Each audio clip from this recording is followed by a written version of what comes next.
That's right. And you know what? Tomorrow, rain boots wouldn't be a bad idea. That's right. An umbrella, a slicker, whatever you need, because it is raining pretty heavy out there now. And Dan, there's also some light hail out there as well, right? Yeah, a little bit of small hail with some of these heavier rain showers. And at times over the next couple of days, there's the potential you might notice some small hail again, especially when we have some of these heavier downpours. When you get this cold air aloft in the atmosphere, bring that potential, and you can see that pocket of cold air. You see this big spin in the atmosphere? That is an upper level low. That's cold air sitting about 30,000 feet up, and it's that cold air that is now sitting over the Great Lakes, and you can see it here on Lake Michigan.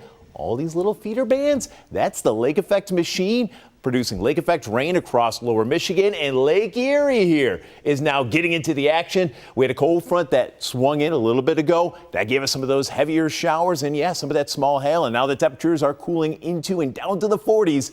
That lake effect machine is just beginning to get going. Tomorrow's just going to be one of those days. It's going to be tough to get out of bed. Here's Future Lake showing it to you. Here we are at 5 a.m. and there's that classic kind of lake effect plume here, that signature. So including in and around the Buffalo Metro, through the South Towns, the Lake Erie shoreline, the 90. We're going to be picking up moderate to at times heavy rain. That's why we have that weather impact alert, certainly extra travel time, but also, again, it's that time of year where there's a lot of leaves that have kind of dropped, especially over just the last week or so. So if you have any drains that traditionally kind of clog up, you definitely want to make sure they're clear, especially with the amount of rain that we're going to be tracking here over about the next 48 hours. Now, throughout the day tomorrow, the lake effect band will kind of ebb and flow, drifting south. Here we are at 10:30, so we might get a little break in the action in and around Buffalo mid to late morning, but then it moves right back in as we get towards lunchtime. And for the evening commute, the band likely right over the Buffalo Metro. So again, both commutes tomorrow certainly going to be slower than we typically see. And then by Thursday, this is when winds are going to shift a little bit more out of the west-northwest. And that's going to push most of the lake effect down into the southern tier as we go through Thursday. We'll still have a few scattered showers in and around Buffalo, but a lot more dry time in the mix.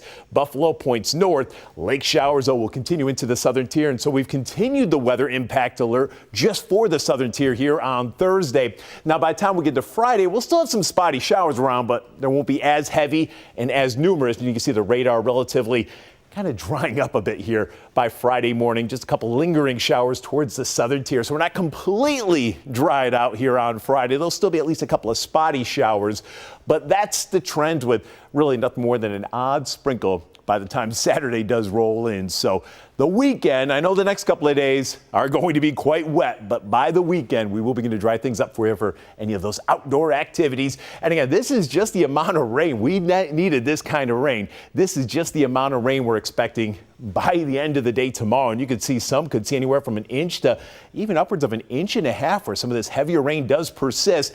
Notice you get away from the lake effect areas. I do want to mention this. You get up towards, say, Medina and Orleans County, Albion, Batavia, and also portions of the southern tier. Notice we even got a couple of goose eggs, so it's not everywhere, but it is, again, Buffalo points south where we will have that heavy lake effect rain and that weather impact alert issued for tomorrow. Temperatures only around 50. Thursday, it's still blustery and chilly, but lake showers now mainly into the southern tier because that wind direction will be a little bit more out of the north. Highs once again only around 50. Still a couple lingering showers here on Friday. We're still chilly, still only around 50, but improving into the weekend. Saturday, low to mid 50s with lots of sunshine on Sunday. And that's the weather at least early next week. Could see some changes as we get closer to Halloween. Of course, we'll keep you posted on that as we get closer.